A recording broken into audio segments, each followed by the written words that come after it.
Hello po, magandang tanghali. Hello po, happy lunch. Habang nag-aantay kami ng pagkain, sabi po ng salita ng Diyos, Mateo 4:4, ang tawa hindi nabubuhay sa pagkain lamang, kundi sa salita ng Diyos. Kaya po tandaan natin, ang pag-ibig ng Diyos ay para sa at may mabuting balita. Mahal na mahal po kayo ng Diyos. Kailangan po natin manumbalik dahil ang panahon ay pasama ng pasama. Now is the day of salvation. Kaya po, mahal tayo ng Panginoon. Kumakain po kami, wag po kayong matakot. Hindi po namin kayo, ang dala lamang namin mabuting balita. Ano po?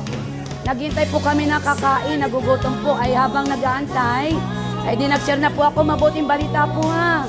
Hindi po kami humingi ng pera.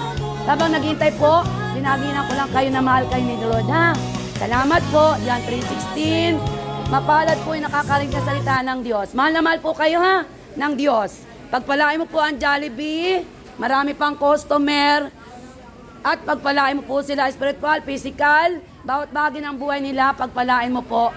At habang bumabalik ka, hindi ka ba bumabalik, ang mga tao po ay manumbalik. Thank you Lord, Jesus' name, Amen. Salamat po. Magantay lang po kami ng pagkain na. Salamat. Gutom na kami. Thank you po.